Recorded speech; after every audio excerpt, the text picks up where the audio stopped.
The world is unjust, and the sooner you accept this harsh truth, the sooner you will stop playing the victim. Right now, as you watch this, there are people less intelligent than you receiving more respect. There are people weaker than you wielding greater influence. There are people with fewer skills than you living the life you want, simply because they understand the dark psychology of human beings. You have been programmed to play by rules that others broke long ago. You have internalized habits that make you nice, while others act strategically. They taught you to wait for respect, while others seize it. The game is rigged, but not in the way you think.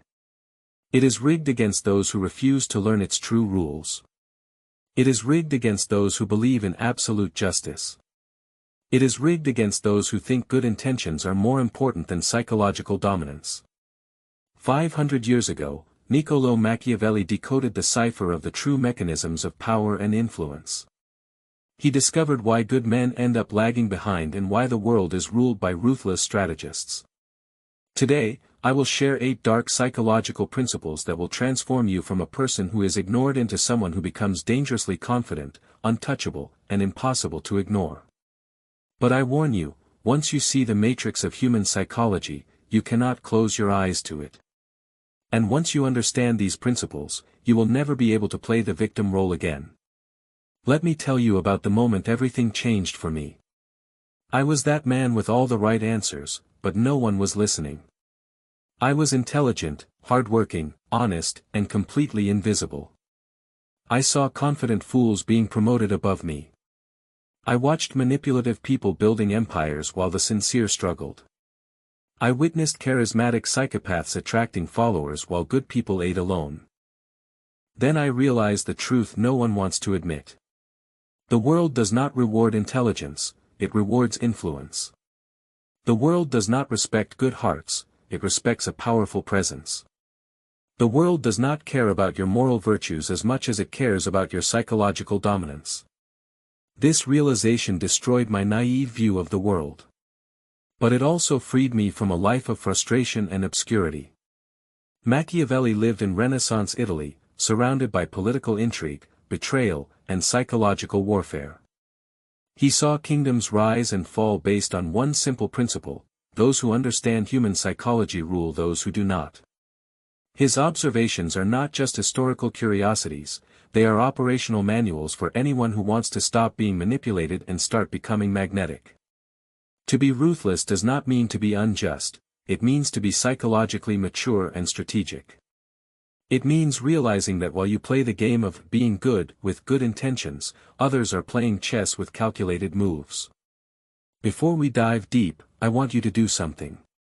Write this declaration in the comments: I refuse to be psychologically dominated by others. This is not just a comment, it is your first step toward psychological sovereignty. Because everything I will teach you requires a fundamental shift from a victim mindset to a predator mindset. Are you ready to become dangerously confident? Let's begin. First, justice is a psychological trap. Here is the first harsh truth: justice is a lie sold to keep you weak and obedient. Every time you wait for fair treatment, someone else takes what you want. Every time you play by imaginary rules, others rewrite the game in their favor. Every time you expect reciprocity, manipulators exploit your predictable behavior. You were raised to believe that being fair makes you noble, but in reality, it makes you prey. Think about your life: how many times have you given respect to someone who didn't show it to you? How many times have you offered help to someone who never returned it? How many times have you waited your turn while others cut in line? It's not bad luck, it's because you are psychologically programmed to lose. Observe Machiavelli: men must be either caressed or destroyed, because they will revenge themselves for slight wrongs, but for grave ones they cannot. This is not about physical violence, but about psychological warfare. When you wound someone's ego slightly, they remember and plan revenge. When you dominate them psychologically completely, they accept their position and move on. Many fall into the error of partial measures: they offer weak resistance to strong personalities, set soft boundaries with aggressive people, and try to persuade those who operate on pure self-interest. This creates the worst possible outcome: You appear weak while simultaneously creating enemies who see you as a target they can defeat later. This is what psychological dominance looks like in practice. When someone insults you, don't argue or explain why they are wrong. Simply show through your actions that their insult will have immediate and severe social consequences. You do not negotiate with people who don't respect your value. You don't try to convince people to treat you better. You create situations where it is in their personal interest to treat you with respect, and where offending you costs them something. Stop dealing fairly with those who are not fair to you, and start acting with strategic intelligence towards those who only understand the logic of strength. Second, ruthlessness is emotional discipline. Most people think ruthlessness means losing control and exploding in anger. But they are completely wrong. True ruthlessness is the exact opposite. It is emotional discipline, cold as ice. Truly ruthless people do not get angry, they think strategically. They do not act impulsively, they respond with precise calculation. They do not make decisions driven by pain or hurt, but based on a logical assessment of what serves their interests. This is why emotional, reactive people lack real influence, because their actions are easily predictable. Anyone can manipulate them if they know which buttons to press. They surrender their power every time they lose their composure. Psychologically dominant people realize that emotions are information, not commands. They feel anger, frustration, or disappointment, but they do not allow these feelings to dictate their actions.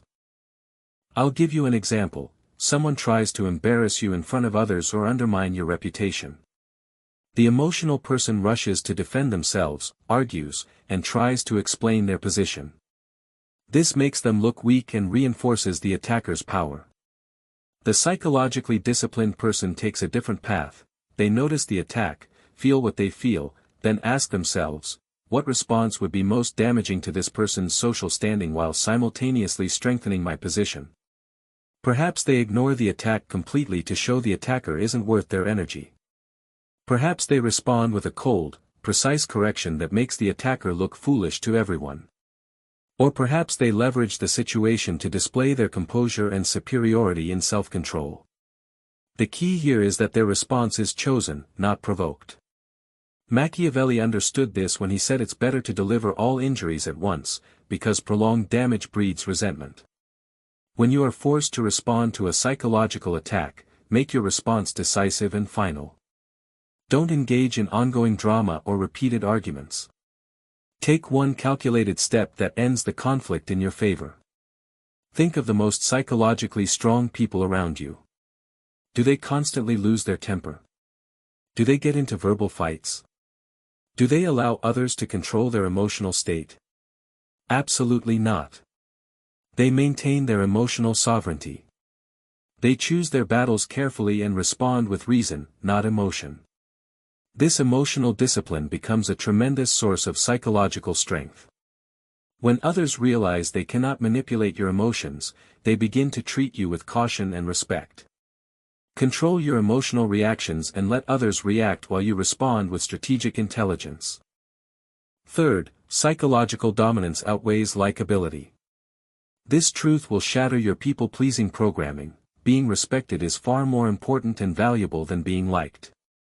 When people only like you, they risk hurting your feelings because they assume you will always forgive them. But when they respect your psychological strength, they think twice before crossing your boundaries because they know there are real consequences. Nice people are likable, but they are safe and predictable, making them easy prey because everyone knows they won't retaliate. Psychologically dominant people are dangerous because they are unpredictable. They are treated with caution because everyone realizes they are capable of defending their interests. Consider your social circles. Who commands the most respect? The nicest people or those with the strongest presence? Who is consulted before decisions are made? Is it the one who always agrees, or the one whose agreement is specially calculated? Machiavelli was clear: it is better to be feared than loved, if you cannot be both. This does not mean being a tyrant, but being a person whom others realize they cannot insult without facing real consequences. To be known as fair but never to be trifled with. In practice, here's how this principle works. Nice people say yes to requests they don't want to fulfill, for fear of disappointing others. Dominant people say no without guilt because they value their interests first. Nice people accept insults and hope they stop. Dominant people address insults immediately and decisively. Nice people strive to be part of everything. Dominant people selectively choose what deserves their presence. Nice people justify their decisions. Dominant people make their decisions and expect others to adapt. The psychological shift from wanting to be liked to striving to be respected is profound. Instead of asking yourself, will they like me if I do this? Start asking, will this action increase or decrease my social power? Instead of trying to make everyone comfortable, learn to be comfortable with others' discomfort when it serves your purpose. And instead of seeking others' approval, become the person whose approval people seek. The goal is not to become arrogant, but to become someone who does not give their respect freely to those who do not value it. Build your psychological dominance by consistently and persistently demonstrating your standards and boundaries. Let them compete for your favor, instead of you competing for theirs. Fourth, decisiveness in action creates psychological superiority. This is where most people lose their influence. They take repeated weak steps instead of rare, strong ones. Psychologically weak people threaten consequences repeatedly but never follow through. Others learn to ignore them. They repeat warnings, complain, plead, and try to control through guilt or emotion. This creates a bad reputation. Everyone knows you are all talk and no action, and your threats have no real power. Psychologically dominant people operate differently. They don't give many warnings, but when they act, their actions are decisive and unforgettable. Machiavelli said, if an injury has to be done to a man, it should be so severe that his vengeance need not be feared. In psychological terms, when you need to show your strength, make it clear and final so that people understand that a repeat test is a bad idea. For example, a person in your social circle constantly mocks you, interrupts you, scoffs at your opinions, and makes jokes at your expense. The weak response is to repeatedly ask them to stop, or to get angry and complain to others. This actually reinforces their dominance over you because they see they can affect you without paying a price. The dominant response is completely different. You observe the behavior first, then act once, decisively. Perhaps you embarrass them in a way that makes them look ridiculous to everyone. Perhaps you exclude them from an event or activity they value. Or perhaps you use your social influence to make others condemn their behavior. The key is that your response is powerful relative to the overall context, even if it seems harsh for a single incident. This way, you create a deep psychological impact. Everyone realizes that insulting you has a price, and that you don't make empty threats.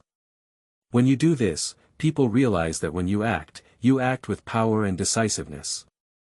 This principle works in all areas of influence. Instead of always trying to convince people of your value, demonstrate it occasionally in a way that makes the lesson stick in their minds. Instead of being always available, be absent sometimes in a way that makes them feel they need you more than you need them. Instead of repeatedly arguing to justify your positions, take steps that make your position clear and non-negotiable. Issue fewer threats, but when you act, follow through completely. Build your reputation on decisiveness in action, not on empty warnings.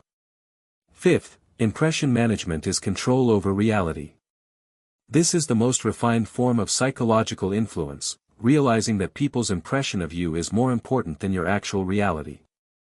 Most people focus on actually being good and assume others will automatically recognize their value. This is naive thinking. Humans don't work that way. People don't have the time to delve deeply into your character or intentions. They make instant judgments based on superficial indicators and social cues. If you don't manage your image yourself, others will manage it for you, against you. Machiavelli said, everyone sees what you appear to be, few experience what you really are. This means that for the vast majority of people you meet, your image in their eyes is your reality. Your reputation is your power. Your perceived value is your real value to them. Conscious individuals realize this and craft their image intentionally. They control the narrative about themselves before others write it on their behalf. This doesn't mean being fake, it means being strategic in displaying your true qualities. Think about social media. Two people achieve the same accomplishment. One documents their achievement intelligently and highlights their competence. The other remains silent, thinking their work will speak for itself. Who gets recognition, opportunities, and respect without a doubt? The one who manages their image well. This also applies to direct reality. Your posture, tone of voice, dress, and social confidence all speak about you before you utter a word. When you enter a place with confident steps, maintain steady eye contact, and speak in a clear, assured tone, people unconsciously classify you as an important person. If you walk slouched, avoid eye contact, and speak hesitantly, people will unconsciously consider you unimportant. The psychological principle is simple: people treat you the way you train them to treat you. Here's how impression management works in practical reality. You control the stories people hear about you by intelligently sharing your successes and downplaying your failures. You associate with high-status people and participate in socially valuable activities to elevate your standing by virtue of proximity to them. You maintain a degree of mystery, because mystery pushes others to fill the voids with positive assumptions instead of knowing all your weaknesses. You display confidence even when you feel uncertain, because confidence is contagious while hesitation is repulsive. Your reputation is the most precious thing you own. Protect it, cultivate it, and invest in it with strategic intelligence. Sixth, controlling the narrative is psychological warfare. This is the most powerful form of influence of all, controlling not only what happens, but how what happens is interpreted and remembered. Every situation can be told in multiple ways.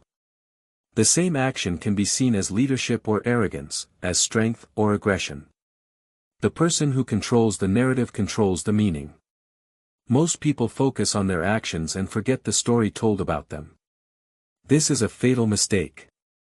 In human psychology, the story is sometimes more important than the facts. Consider any conflict you've witnessed. The person who tells their version first and persuasively often wins in the court of public opinion, regardless of who was actually right. Machiavelli said, "Men in general judge more by appearances than by reality." People don't have time to examine every situation in depth, so they rely on the abbreviated story they hear from a source they trust. Whoever controls this story controls what others believe. Therefore, you must master the art of directing the narrative in your favor.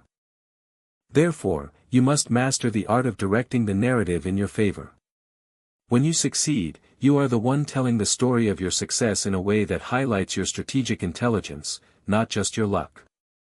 When you fail, you are the one telling the story in a way that shows what you learned, not what you lost. When others attack you, you are the one formulating the counter-narrative before their narrative takes root. How do you practice narrative warfare practically? When you make a difficult decision that may seem unpopular, present it as a principled decision stemming from long-term thinking, not immediate self-interest. When someone tries to tarnish your image, don't just defend, reframe the situation so that their attack appears as evidence of their weakness or jealousy. When you achieve a milestone, tell the story in a way that highlights your intellectual strength and perseverance, not just your talent or luck. Practical example: you decide to cut ties with a toxic friend who was draining your energy. If you don't control the narrative, they might tell people you are selfish and abandon them when they needed you. You will be seen as heartless and cruel. But if you preempt and say, "I had to set boundaries with someone who was damaging my mental health and refused to respect the mutuality of friendship," you will be seen as someone who values themselves and sets healthy boundaries. The action is the same, but the narrative is completely different. Mastering the art of narrative control means anticipating how people will interpret your actions and preempting them by a step to guide the meaning before it forms against you. Always think not only about what you are doing, but how it will be interpreted and how others will talk about it. Craft the story yourself before others craft it for you. Seventh, systematic consequences create psychological authority. The highest form of influence does not rely on emotions, threats, or manipulation, but on establishing clear systems where behaviors are automatically linked to specific consequences. This is true psychological dominance because it removes your person from the equation. People cannot argue with a fixed system as they argue with a personal decision. They cannot manipulate the consequences of a mechanism as they manipulate your emotional responses. When your authority depends on anger or threats, you are actually handing others the key to your power. They can press your buttons, control your outbursts, and bargain with your responses. But when you create systems where respect grants access and disrespect leads to exclusion, you maintain complete psychological control. Machiavelli said a wise ruler should depend on what is in their own hands, not what is in the hands of others. Here's how systematic authority works in practice. Instead of arguing with someone who doesn't respect your time, simply don't be available to them when they need you. Instead of getting angry at someone who exploits your generosity, quietly direct your help to those who truly appreciate it. Instead of trying to convince people to treat you better, create circumstances where treating you well serves their interest and treating you poorly costs them a loss. This way, you become strong without the need for shouting or threats, because the system itself speaks for you. You have friends who always expect you to plan social activities, but they often cancel at the last minute or arrive late. The emotional, reactive approach is to get angry, complain about their behavior, or try to make them feel guilty for their lack of commitment. The approach based on systematic authority is completely different. You simply say, I only organize activities for those who confirm attendance and commit to the time. And if someone starts repeating the habit of canceling or being late, you stop involving them in the planning, without threats, announcements, or punishment. You just apply the system naturally. Those who value your effort get more of it. Those who waste it get less. This way, you build real psychological authority because people automatically begin to adjust their behavior to maintain their access to what you offer. And no one can argue with you because your system is based on the logic of consequences, not emotional reactions. The most powerful aspect of this approach is that it is self-sustaining. You won't need to repeat the rules or remind people of the boundaries. The natural consequences do the job for you. Create systems where people's behavior towards you automatically determines the level of their access to your value. Let the natural consequences teach others how to treat you. 8. Silent dominance is the ultimate power. Here lies the final and most important lesson. True psychological dominance is exercised in silence. Those who talk a lot about how strong, smart, or ruthless they are often possess nothing of what they claim. They are announcing what they wish they had, not what they actually have. Real power needs no announcement. Real influence works behind the scenes. True psychological dominance is felt, not stated. The most dangerous people in any room are often the most silent. They observe while others show off. They calculate while others rush. They position themselves intelligently while others boast. Think of the most psychologically strong people you've met. Were they constantly reminding you of their strength? Were they boasting about their influence? Were they threatening those who opposed them? Of course not. Their strength was taken for granted, not advertised. Their influence was seen in the outcomes, not in the words. Their dominance was felt in their presence, not in their speech. Machiavelli summarized this by saying, the lion cannot protect himself from traps, and the fox cannot defend himself from wolves. One must therefore be a fox to recognize traps, and a lion to frighten wolves.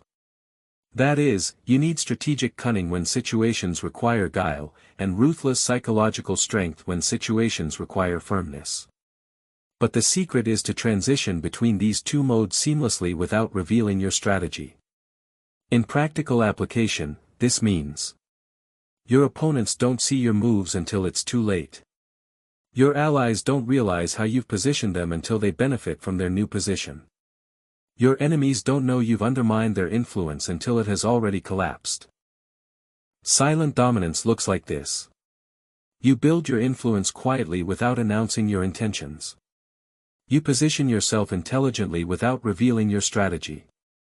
You gather information about others while revealing as little about yourself as possible. You form alliances that serve your interests without your competitors noticing. You weaken your opponents without them knowing the source of their declining influence.